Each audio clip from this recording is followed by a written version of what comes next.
Hey everyone, welcome back to my new video.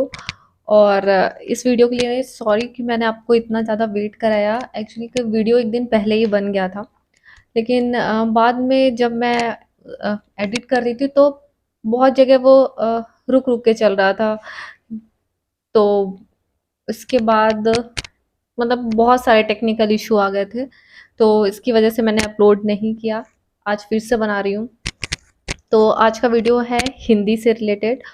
Hindi के paper 5 का video है और एमपीपीएससी 2021 का जो मेंस है उसमें पेपर 5 से स्टार्ट कर रही हूँ मैं, और सारे पेपर का आपको बताऊंगी कि हमारी अब नई स्ट्रैटेजी क्या होनी चाहिए और सोर्स वगैरह क्या होने चाहिए, सारा कुछ। ठीक है।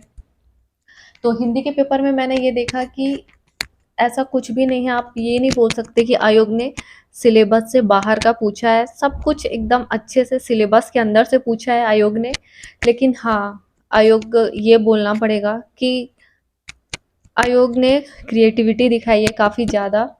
मतलब जो पुराने तरीके से क्वेश्चन पूछता था ओल्ड पैटर्न में, कि जो लिखा है सीधे पूछना नहीं, थोड़ा सा पूछने के तरीके में चेंज हुआ है। ठीक है।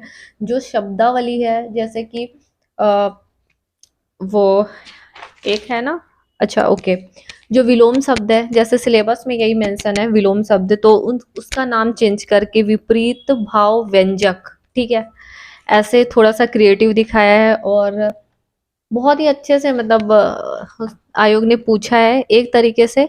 पेपर इतना टफ नहीं है, लेकिन जो उसने हल्का सा चेंज कर दिया अपने पूछने के तरीके को लेके, तो हमारा माइंड सेट एक तो होता नहीं है ऐसा कि ऐसा एक इमेज बनी होती है कि हाँ ऐसा ही इसी टाइप का कुछ पेपर आएगा, लेकिन फिर टाइम हमारे पास कम रहता है और तुरंत हम हमारा कंफर्ट जोन चला जाता है, जैसे ही आयोग कुछ अलग तरीके से चीज़ें पूछ लेता है। ठीक है। तो प्रॉब्लम वहाँ आई होगी आपको कि वहाँ कंफर्ट जोन आपका चला गया होगा और उससे थोड़ा सा डिस्टरबेंस हो गया।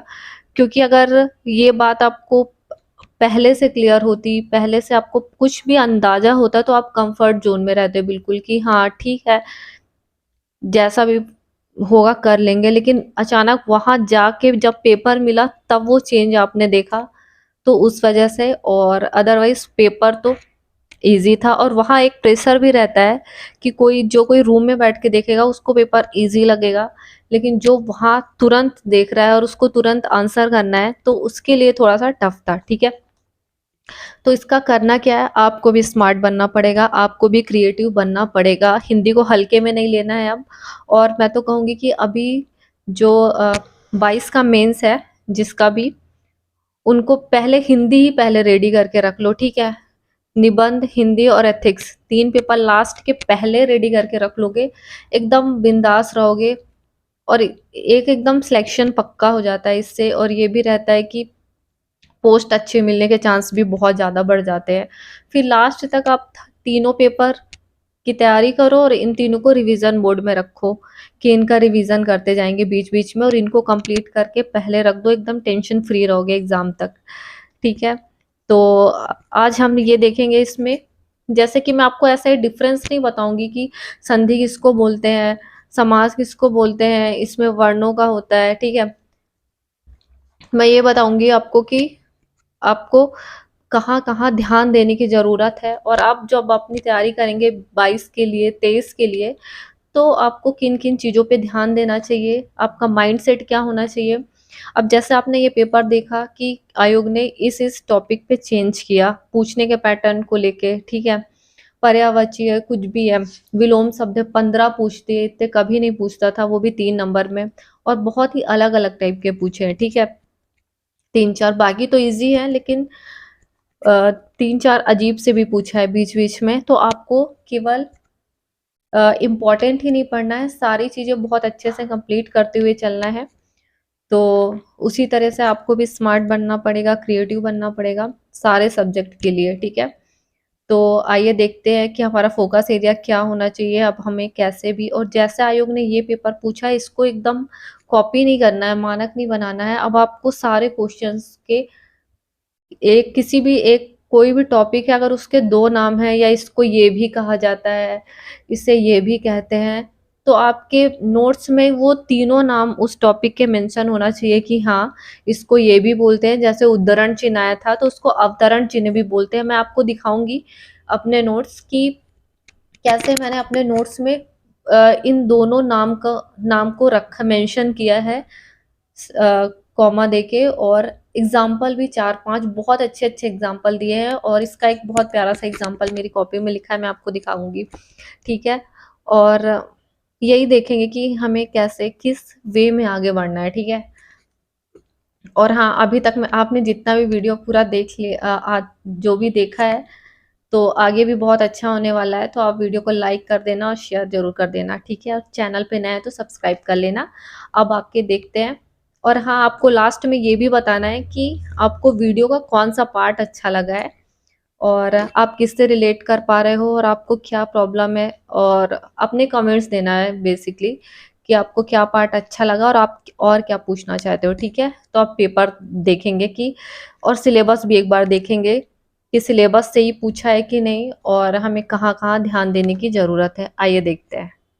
बस एक बार सिलेबस में नज़र डाल लेंगे तो इससे हम ज़्यादा अच्छे से क्लियर हो पाएंगे, पेपर को भी बहुत अच्छे से समझ पाएंगे। ठीक है, तो ये देख लीजिए आप, अलंकार, इसमें शब्द अलंकार है, अर्थ अलंकार है। ठीक है, अब जैसे मैं क्वेश्चन दिखाऊंगी आपको, तो जैसे कि पेपर आउट जैसे क्वेश्चन आए कुछ कुछ, तो इसमें है कि जैसे आप देख रहे हैं शब्द अलंकार और अर्थ अलंकार में अंतर, तो इसमें एक अंतर तो आप यही लिख सकते हो कि शब्द अलंकार के भेद होते हैं, अनुप्रास, यमक, श्लेष होते हैं, और अर्थ अलंकार में उपमा, रूपक और उत्प्रेक्षा होता है। ठीक है, शब्द अलंकार जहाँ शब्द के कारण एक चमत्कार उत्पन्न हो। ठीक है, अर्थ के कारण, अर्थ अलंकार में अर्थ के कारण चमत्कार उत्पन्न हो। तो अगर आप सिलेबस भी बहुत अच्छे से पढ़ के जाते हो ना, तो भी आपका दिमाग बहुत अच्छे से चलेगा। इसलिए सब बोलते हैं कि सिलेबस याद होना चाहिए बहुत अच्छे से, और सिलेबस को ही पहले बहुत अच्छे से आपको समझना है, उसके बाद ही आपको कुछ और समझने की जरूरत है। ठीक है, तो देखिए यहाँ से बिल्कुल सीधे सीधे ही क्वेश्चन आ रहा है ना।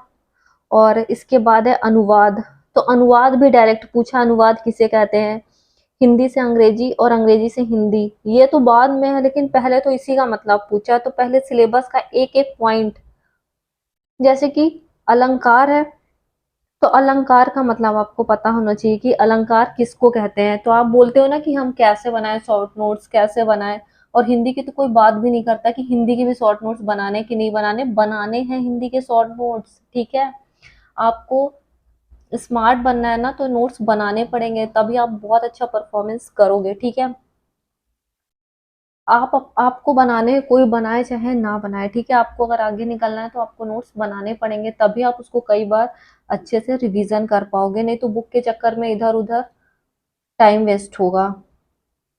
ठीक है, फिर संधि समास है, विराम चिन्ह है, विराम चिन्ह से भी भर भर के क्वेश्चन आए हैं बिल्कुल, और इनका नाम चेंज कर करके भी।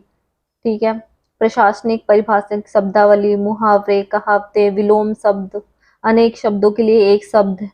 ठीक है, तत्सम, तद्भव, पर्यायवाची, मानक शब्दावली। ठीक है, इससे ही पूछा है कि मानक शब्दावली क्या है मतलब। ठीक है, तो आपको इन सब का मतलब पता होना चाहिए, सारी चीजों का।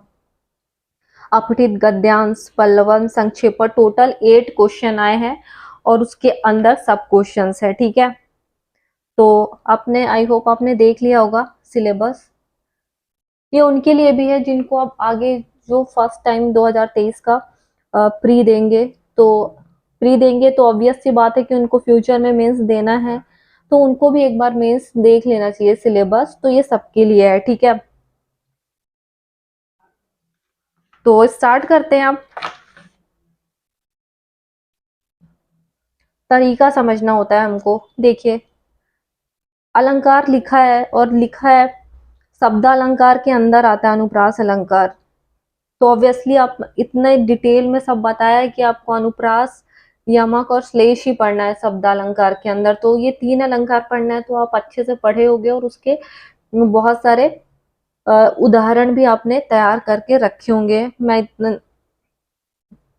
इतना मैं कंफर्म हूँ, और आपने बहुत अच्छे से इसको कर लिया होगा। शब्द अलंकार और अर्थालंकार में अंतर, ये भी, इसमें भी कुछ भी टफ नहीं है, इसमें इसको भी आप इजीली कर लिए होंगे। संधि समास में अंतर है, कर्म धारय बहुव्रीहि में। देखो कैसे बनते हैं शॉर्ट नोट्स। अब जिनमें जिनमें अंतर बन सकता है ना दो चीजों में, पहले से ही आप अंतर बना के रख लो। पहले से ही जिनमें जिनमें अंतर पूछा जा सकता है, अब ये पेपर में धारा है बहुव्रीहि, ऐसे अंतर बना के आपको रख लेना चाहिए पहले से ही। इससे क्या होता है कि आप, जैसे ये देखिए, अब मेरी कॉपी में मैंने पहले से ही बना के रखा है, मुझे ज्यादा टाइम वेस्ट करने की जरूरत ही नहीं है। संधि और समास में अंतर एग्जाम्पल के साथ, ठीक है। ऐसे आपको भी करना है, ऐसे नोट्स बनाने हैं आपको। स्वर संधि के कितने भेद होते हैं, संधि के भी आपको अपने कॉपी में नोट्स बना के आपको रख लेना चाहिए, क्योंकि तभी आप बहुत अच्छा परफॉर्मेंस दे पाते हैं, ठीक है। बस भेद ही लिखना था इसमें कि स्वर संधि के 5 भेद होते हैं, उनके आपने नाम लिख दिए होंगे जल्दी से, और थोड़ा थोड़ा बता भी दिया होगा जगह होगी तो। संबंध तत्पुरुष समास को उदाहरण के साथ समझाना है, ठीक है। तो ये तो डायरेक्ट क्वेश्चन है, सीधे सीधे। आपको डर यहाँ लगा होगा जब आपने ऐसे पेज पलटाया होगा और आपको लगा होगा ओ ये क्या कर दिया आयोग ने, ये पूछ क्या लिया है इतना सारा। यहीं से आपका माइंड थोड़ा सा आप डिस्टर्ब हो गया होगा, ये कंफर्ट जोन चला गया होगा पेज पलटते ही, ठीक है। पर कोई बात नहीं, अब आप रेडी हो जाना, क्योंकि इनमें से सारे तो बनाना मुश्किल है, इसमें से 2-3 तो सबके ही छूटे होंगे, तो उसमें कोई भी टेंशन लेने की बात नहीं है। क्यों? क्योंकि काफी चीजें तो आपने बना ली होंगी, क्योंकि इजी पूछा है, ठीक है। इसके बाद है विपरीत भाव व्यंजक शब्द। विलोम शब्द को इतना भारी भरकम नाम से पूछा गया है, ठीक है, लेकिन अच्छा है कि इजी पूछा है। इसमें भी 2-3 ऐसे ऐसे, पैना का आप सोच के थोड़ा सा परेशान हुए होंगे, ठीक है, पैना। और इसके बाद तो सारे इजी हैं इसमें, ये आपने पूरा बना लिया होगा। फिर समान अर्थ प्रकट करने वाले, इसमें भी हल्की सी प्रॉब्लम आपको आई होगी, थोड़ी बहुत, कुछ कुछ में। बस इतना कंफर्म है कि सारे तो किसी ने ही नहीं बनाए होंगे, 1-2 छूटे होंगे तो कोई बात नहीं है, एटलीस्ट 1.5 या 2 नंबर तो मिल ही जाएगा। अब अर्ध विराम अल्प विराम में अंतर है, आपको सारे विराम चिन्ह एग्जाम्पल के साथ और उनके कितने नाम है सब अच्छे से करके रख लेना। हर एक चीज के नोट्स बनाना है जो जो आपको सिलेबस में लिखा है। अब मैं दिखाती हूँ, जैसे ये अवतरण चिन्ह है ना, अब उद्धरण चिन्ह होता तो कोई भी लिख देता जल्दी से, लेकिन अब अवतरण चिन्ह पूछ लिया है तो उसमें आपको प्रॉब्लम हुई होगी अवतरण चिन्ह में। मैं दिखाती हूँ अपनी कॉपी में कि मैंने पहले से ही करके रखा है। ये देखिए, ऐसे कि अवतरण चिन्ह, इसके बाद स्लैश लगा के उद्धरण चिन्ह और डबल इन्वर्टेड कॉमा, उसका चिन्ह कैसा होता है, उसके 4-5 बहुत सारे एग्जाम्पल है। भारतेंदु हरिश्चंद्र का है ना। और यहाँ एक ये एग्जाम्पल मुझे बहुत अच्छा लगता है, और डिफरेंट भी है ये उद्धरण चिन्ह का। ये देखिए, रघुकुल रीति सदा चली आई, प्राण जाए पर वचन न जाए, ठीक है, और डबल इन्वर्टेड कॉमा के अंदर आपने अंदर कर दिया। तो ऐसे आपको करना है कि अपने एग्जाम्पल, ये नहीं कि कुछ भी, अपने डिफरेंट डिफरेंट एग्जाम्पल आप अपने ऐड कर सकते हो जो किसी ने ना लिखे हो, ऐसे। तो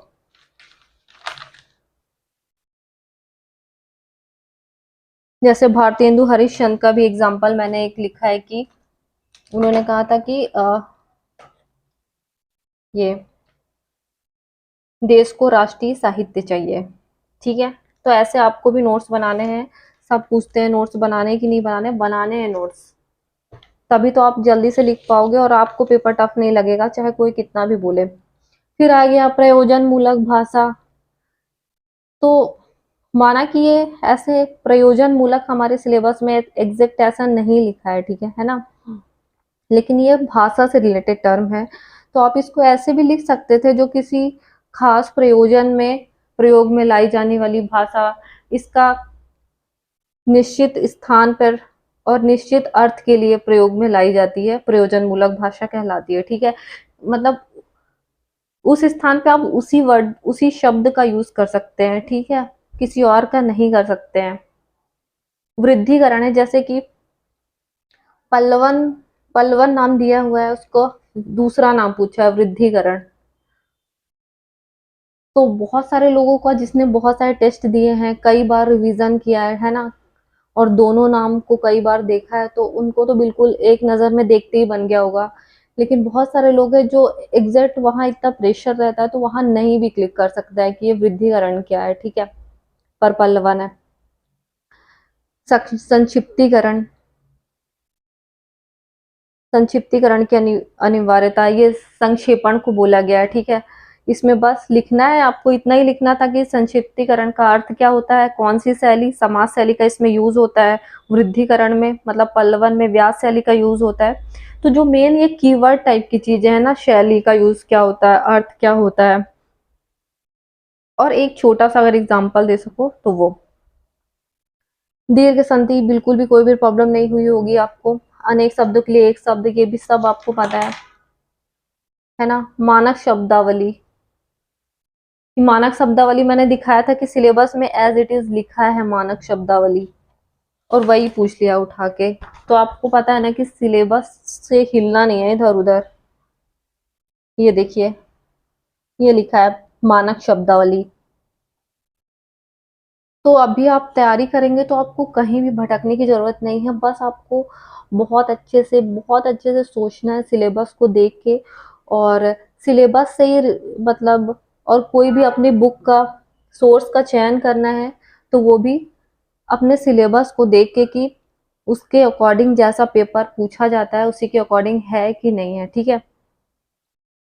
लोकोक्ति किसे कहते हैं, इसकी आवश्यकता क्यों होती है, लोकोक्ति भी है सिलेबस में, तो अच्छे से पूछा है लोकोक्ति। क्या योजक चिन्हों के स्थान पर संधि के समास के नियमों से अनुशासित शब्द व्यवहार संभव है? हाँ, संभव है ये भी। तो इससे, इसके तीन तीन एग्जाम्पल देने थे आपको संधि और समास से रिलेटेड। उपमा अलंकार फिर पूछा है इधर पर आके, कोई भी प्रॉब्लम नहीं हुई। उपमा अलंकार के चारों अंग समझाइए। इससे रिलेटेड जो उपमा अलंकार के जो कोई सीधे बस डायरेक्ट पढ़ के गए थे और इसके अंग पढ़ के नहीं गए थे, तो उपमा अलंकार से रिलेटेड वीडियो का लिंक मैं इसी में डाल दूंगी डिस्क्रिप्शन में, तो आप उसमें जाके उपमा अलंकार को सिर्फ डिटेल में पढ़ सकते हो, ठीक है? और भाषा क्या है, प्रयोजन मूलक भाषा, देखो दो दो बार सेम सेम पूछा है, क्योंकि उसने टर्म तो एक दे दिया है ना आपको कि भाषा, तो आपको भाषा करनी ही करनी है, ठीक है? फिर अनुवाद किसे कहा जाता है, ये भी सीधे लाइन है, सिलेबस की मेन लाइन है, मेन हेडिंग है। तो मोस्टली पेपर उन्होंने हेडिंग से ही पूछा है, बस थोड़ा सा उन्होंने क्रिएटिविटी बस दिखाई है, मैं ये बोलना चाह रही हूँ आपको। अब से योजक चिन्ह है, ठीक है? योजक चिन्ह के प्रयोग की दो स्थितियां तुरंत आपने लिख दिया होगा बहुत अच्छे से। योजक चिन्ह है ना, जैसे दिन रात, माता पिता, भाई बहन। अंग्रेजी से हिंदी में अनुवाद की आवश्यकता क्यों है? तो अब ऐसे आपको ये कॉन्सेप्ट वाला क्वेश्चन है ना? आपने सारा सिलेबस पढ़ा है तो ये आपको अपना दिमाग लगा के लिखना है कि भाई हम किसी चीज के ट्रांसलेशन की आ, वो क्यों आवश्यकता पड़ती है, ठीक है? ताकि आप आसानी से किसी भी विषय को समझ सकें। हम क्यों, जैसे कोई भी तेलुगु मूवी रहती है, कुछ भी रहती है, तो हम तो यहाँ उत्तर भारत में रहते हैं, तो हमें क्यों पड़ती है अनुवाद की आवश्यकता, सबटाइटल्स में क्यों देखते हैं हम मूवी? क्योंकि ताकि हम उसके समझ सके कि सामने वाला कहना क्या चाह रहा है ना? इसलिए तो इसको आपको अपने दिमाग से लिखना था, इसको आपको कोई लिख के आंसर नहीं देगा, और ना ही कि बुक में ऐसे लिखा रहेगा कि हिंदी से अंग्रेजी में अनुवाद की आवश्यकता क्यों है।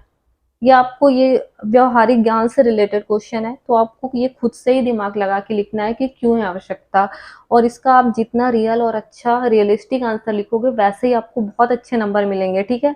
विद एग्जाम्पल से आप दे सकते हो, एग्जाम्पल के साथ। फिर अब अलंकार इन्होंने पूछा है, ठीक है? 5 क्वेश्चन शब्दालंकार से पूछे हैं और 5 क्वेश्चन अर्थालंकार से पूछे हैं। बस एग्जाम्पल दे दिया है और उसके बारे में आपको बताना है कि एग्जाम्पल कौन सा है। तो आपको ऐसी इसके लिए कुसुम लता श्रीवास्तव मैम की एक बुक है हिंदी की, तो उनमें इस बुक में काफ़ी सारे एग्जाम्पल, उन्होंने एक अलंकार से रिलेटेड बहुत बहुत सारे एग्जाम्पल दिए हैं। तो ये बुक आप इससे अलंकार पढ़ सकते हो, इसमें काफ़ी अच्छा दिया हुआ है और आकार के नोट्स भी आप फॉलो कर सकते हो, ठीक है। और अब आपको नोट्स बनाने ही चाहिए और जितने एक्सपेक्टेड अलंकार के एग्जाम्पल है वो सब आपको लिखे होने चाहिए, इवन आपको रटे होने चाहिए कि सामने वाले ने पूछा और आपने आंसर दे दिया ऐसे, ठीक है। ये उपमा अलंकार है, ये सब वन वर्ड वाले, देखो इसमें कुछ भी नहीं करना है, वन वर्ड वाले हैं। आपने अगर डिटेल में पढ़ा है तो आप तुरंत बता दोगे। उपमा के चारों उपस्थित होते हैं तो उसका कौन सा भेद होता है ना। उपमा के चारों पूर्ण उपमा होता है, तो मतलब यही है ना कि आपने इसने ऐसे पूछा है कि आपने सिर्फ ऊपर ऊपर से ही चीजों को रेडी किया है कि आप डीप में जाके हिंदी को बहुत अच्छे से पढ़ा है कि नहीं पढ़ा है, टॉपिक को उसने बहुत अच्छे से, जैसे कि यहाँ पे रूपक का कौन सा भेद है बहुत ही ज्यादा डिटेल में पूछ लिया, तो इसमें थोड़ा सा सोचने में या छूटा भी होगा ये, या प्रॉब्लम हुई होगी। और उसके बाद तो सारा कुछ सही ही पूछा है, ठीक है, क्योंकि हमें सब में कीवर्ड मिल जा रहा है ना, जनु, जनु, मनु, मानहु, ये सब उत्प्रेक्षा अलंकार होता है।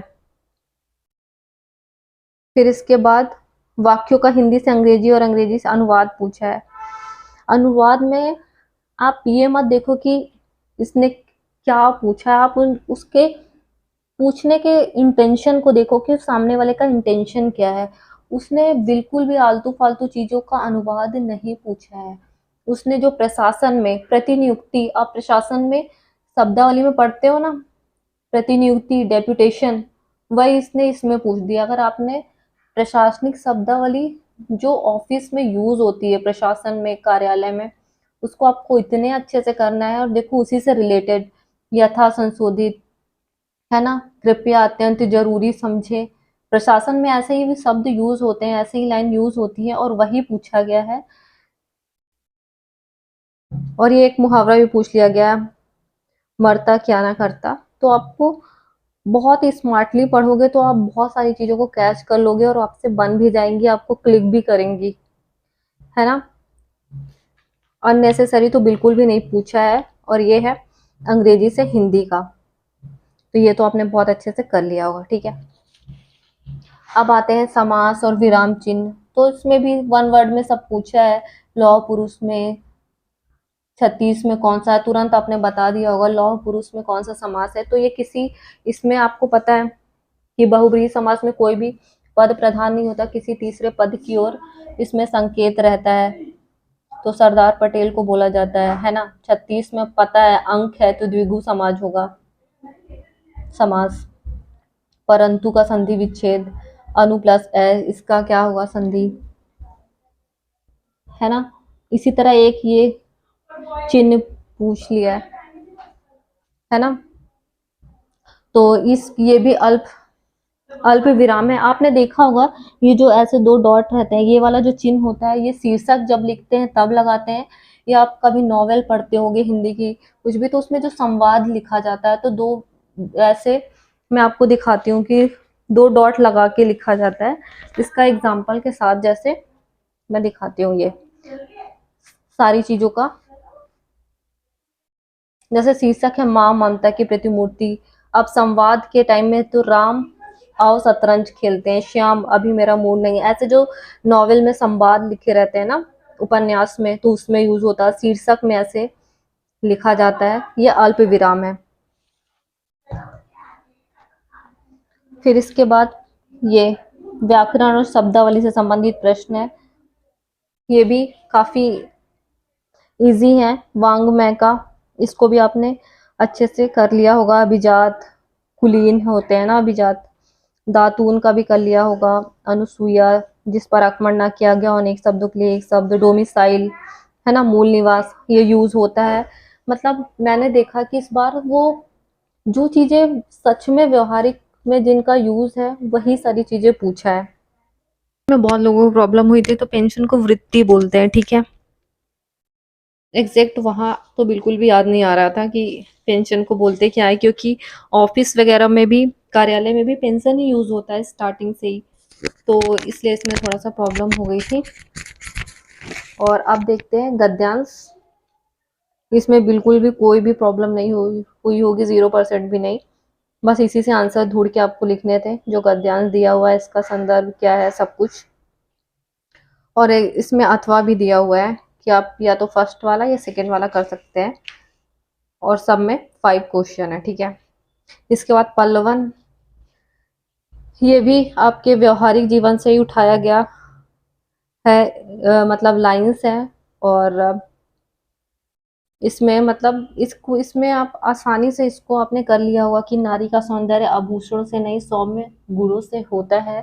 जो इस समय चल रहा है कि बाहरी दिखावे की चीजें, है ना, आभूषण वगैरह, तो नारी के अंदर सौम्य मतलब जो गुण होते हैं, नारी के सहनशीलता, और जैसे आप एग्जाम्पल भी दे सकते हैं, रानी लक्ष्मीबाई है, दिव्य हिल्याबाई है, ठीक है, रानी अवंतीबाई है, तो ये इतनी वीरांगना रही हैं, तो इनमें कुछ तो बात होगी। तो ये सौंदर्य के लिए मतलब आभूषणों से इनका सौंदर्य नहीं, इनके काम से, ठीक है, इनके गुणों से इन्हें जाना जाता है, ठीक है? तो ये आज के परिप्रेक्ष्य थोड़ा जोड़ के आपको लिखना था कि नारी को केवल ये बाहरी दिखावे से नहीं, उसके अंदर भी बहुत सारे करुणा, दया, सहनशीलता, ये एक नारी के अंदर सबसे ज्यादा होता है, ठीक है?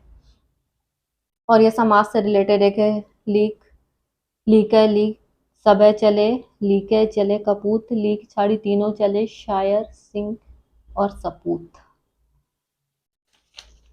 है ना? भेड़ चाल से रिलेटेड है ये, कि शायर, सिंह मतलब शेर, और सपूत, ये भेड़ चाल से, भेड़ चाल का हिस्सा नहीं बनते हैं, हमेशा जो इनको लगता है अपने अकॉर्डिंग चलते हैं, और जो कपूत होते हैं और बाकी सारे लोग होते हैं, भेड़ चाल चलते हैं। तो इसी को आपको डिस्क्राइब करना था बहुत अच्छे से।